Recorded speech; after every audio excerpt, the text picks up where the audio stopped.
Assalamualaikum warahmatullahi wabarakatuh. Alhamdulillah, alhamdulillah rabbil alamin wassalatu wassalamu ala sayyidina Muhammad wa ala alihi wa sahbihi ajmain amma ba'd. Baik, pada kesempatan yang berbahagia ini kita mencoba untuk mempelajari sejarah budaya Islam dengan materi Islam periode Nusantara ataupun periode Islam Nusantara. Serah bisa dibalik-balik. Baik, namun sebelum kita mempelajari, ya kita terlebih dahulu untuk berdoa, kemudian memperhatikan apa-apa saja yang perlu kita sediakan untuk memperoleh ataupun untuk mencatat materi-materi yang perlu kita simpan di dalam pikiran kita ya. Baik. Sekarang kita mulai berdoa. Doa kita baca sama-sama. A'udzu billahi minasyaitonir rajim. Bismillahirrahmanirrahim. Rabbi zidni ilman warzuqni fahman waj'alni minas salihin. Ya, ketika kita sudah berdoa, insyaallah kita mendapatkan keberkahan daripada ilmu ini. Dan semoga apa yang akan kita pelajari menjadi amal ibadah bagi kita. Amin ya rabbal alamin. Niatlah mempelajari sesuatu karena Allah Ta'ala. Sebelum kita memulai materi pembelajaran ya, alangkah baiknya kita sediakan dulu buku tulis, pulpen, kemudian dicatat mata pelajarannya di dalam buku tersebut. Tuliskan tanggal dan hari mengikuti kegiatan pembelajaran ini. Kemudian kita mencoba untuk melakukan pretest ya, ujian sebelum memasuki materi sejarah ini. Baik, ada 3 poin soal yang harus dikerjakan. Yang pertama, siapakah nama asli Sunan Ampel? Kemudian bagaimanakah strategi dakwah Sunan Ampel? Kemudian bagaimana respon masyarakat terhadap Sunan Ampel? Oke. Selanjutnya kita coba membaca apa capaian daripada pembelajaran ini. Yang pertama, peserta didik mampu menganalisis bagaimana perjuangan dan peran Wali Songo dalam mengembangkan Islam di Indonesia ataupun Nusantara sebagai inspirasi dalam menerapkan semangat juang menghadapi tantangan zaman. Ya. Kemudian tujuan daripada pembelajaran yaitu menganalisis biografi Sunan Ampel dan perannya dalam mengembangkan Islam sebagai teladan yang berani dan istiqamah untuk membentuk pribadi yang toleran dan menghargai. Baik. Sekarang kita coba mempelajari ya inti daripada pembelajaran ini. Yang pertama itu siapakah Sunan Ampel? Ini kan perlu ya kita mengenal sosok aulia Allah yang telah menyebarkan Islam di bumi Allah ini, terutama di Indonesia ataupun Jawa. Nah, Sunan Ampel adalah Raden Rahmat. Nama aslinya Said Ali Rahmatullah. Ayahnya bernama Syekh Ibrahim As-Samarkandi, seorang ulama asal Samarkand, Asia Tengah. Ibunya seorang putri raja bernama Chandrawulan dari kerajaan Champa. Ya, Champa ini ada yang mengatakan di Kamboja, ada yang mengatakan di Aceh. Baik, kita kalau lihat dari segi sejarah-sejarah imam-imam lain itu mengarah ke Aceh. Jempa. Baik, sedangkan silsilah keturunannya bersambung sampai kepada Rasulullah sallallahu alaihi wasallam melalui jalur Husain bin Ali bin Abi Thalib dan Fatimah Az-Zahra binti Rasulullah sallallahu alaihi wasallam. Nah, ini merupakan juga habaib, cucunya Nabi Muhammad sallallahu alaihi wasallam. yang melatar belakangi Sunan Ampel datang ke tanah Jawa. Ya, apa latar belakangnya? Baik. Sunan Ampel, Raden Rahmat datang ke Pulau Jawa bersama ayah dan saudara tuanya Ali Murtada. Said Ali Murtada dan Raden Beri yang sebelumnya tinggal di Jempa Aceh. Mereka datang bersama sejumlah kerabat. Kedatangannya ke Pulau Jawa diperkirakan tahun 1440 Masehi. Atas undangan Prabu Sri Kertawijaya, ya, Raja Kerajaan Majapahit.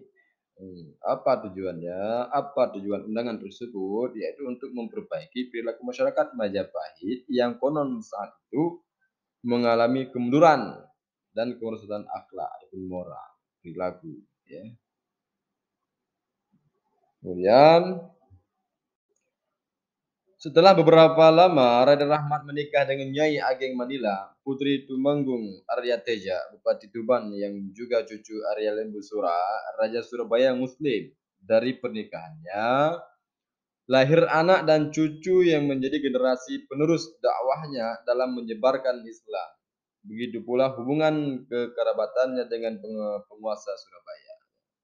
Jadi Arya Lembu Sura pada gilirannya membawa Raden Rahmat menjadi bupati penguasa Surabaya. Kedudukan ini memberikan peluang baginya melakukan penyebaran Islam secara leluasa dan merintis pembangunan kota Surabaya. Kondisi ini didukung pula dengan peran Sunan Ampel. Ya. Peran Sunan Ampel dalam mengembangkan Islam yaitu membentuk jaringan kekerabatan dengan keluarga kerajaan, raja, membangun masjid dan pesantren sebagai pusat penyebaran Islam, kemudian melakukan perubahan menuju tradisi bernilai keislaman. Langkah pertama yaitu membentuk jaringan kekerabatan. Dalam menyebarkan Islam, Sunan Ampel punya peran penting dalam membentuk jaringan kekerabatan melalui perkawinan para penyebar Islam dengan putri-putri penguasa kerajaan Majapahit. Pada saat itu, strategi inilah yang menjadikan Islam lambat laun semakin kuat dan mendapatkan dukungan para penguasa. Sebagaimana Rasulullah Shallallahu Alaihi Wasallam menguatkan Islam lewat pernikahannya dengan istri-istri beliau yang berlatar belakang dari berbagai suku dan agama.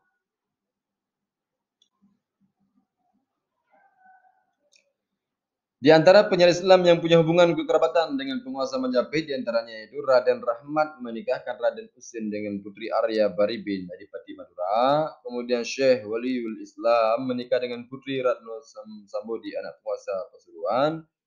Kemudian Syekh Maulana Gharib dinikahkan dengan Niken Sundari Putri Patih Majapahit bernama Mahodara. Kemudian Putri Sunan Ampel adik Mas Mustarsyah dinikahkan dengan santrinya Raden Paku atau dikenal dengan Sunan Giri. Inilah proses melakukan pendekatan dalam pernikahan agar melanjutkan dakwah Islamnya Rasulullah Shallallahu Alaihi Wasallam. Membangun masjid dan pesantren sebagai pusat penyebaran Islam. Ya. Masyarakat pesisir utara Jawa adalah masyarakat yang hidup dalam tradisi dan budaya yang turun-temurun. Dalam dakwahnya, Sunan Ampel membawa ajaran Islam yang disampaikan dengan cara-cara damai, moderat, toleran, dan menyesuaikan tradisi masyarakat yang telah ada mengandung nilai-nilai Islam. Sebelum kedatangan para penyair Islam, orang-orang Majapahit mengenal upacara peringatan terhadap orang mati disebut Sada. Ya, sebuah upacara peringatan atas kematian seseorang pada tahun ke-12. Setelah kedatangan penyair Islam, dari Campa, yang dipelopori oleh Sunan Ampel, pendukung Majapahit mulai memperingati tradisi kenduri. Ya, adapun tahlilan sama dia dan memperingati kematian seseorang pada hari ketiga, ke-7, ke-40, ke-100 dan ke-1000. Ya, tahun. Baik. Melakukan perubahan menuju tradisi bernilai keislaman. Ya. Masjid Ampel merupakan bangunan tempat ibadah yang menyimpan nilai-nilai sejarah. Arsitektur masjidnya memadukan arsitektur Hindu, Buddha, dan khazanah Islam untuk kepentingan dakwah. Model atap tumpang pada masjid menggambarkan adanya akulturasi budaya Islam dan Hindu-Buddha. Tiang-tiang masjid masih kokoh hingga sekarang. Sunan Ampel juga membangun pesantren, tempat mengajarkan murid-muridnya membaca Al-Quran, syariat, dan tasawuf, dan sebagainya.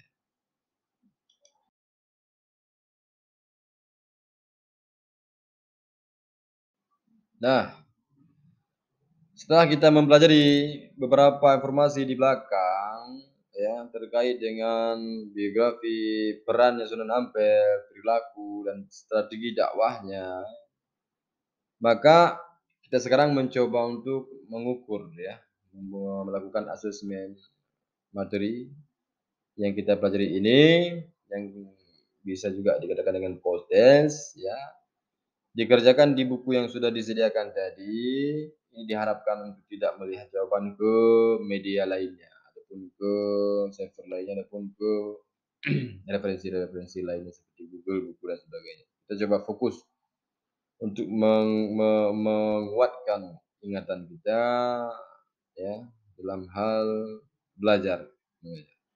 Baik, ada 5 butir soal yang harus kita kerjakan. Yang pertama, bagaimana perjalanan Sunan Ampel datang ke Pulau Jawa? Yang kedua, kenapa dakwah Sunan Ampel mudah diterima oleh penduduk Pulau Jawa? Apa yang menyebabkan terjalinnya hubungan baik antara Sunan Ampel dan penguasa Majapahit Prabu Sri Kartawijaya?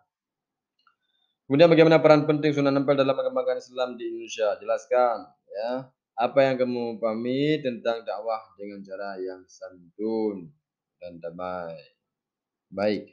Nah, 5 butir soal ini yang harus kita kerjakan. Semoga dari pembelajaran ini kita memperoleh hikmah, manfaat, yang bernilai bagi diri kita sendiri dan bagi orang lain. Amin ya rabbal alamin. Nah, sebelum kita menutupi pelajaran, alangkah baiknya kita bersolawat kepada Rasulullah Sallallahu Alaihi Wasallam.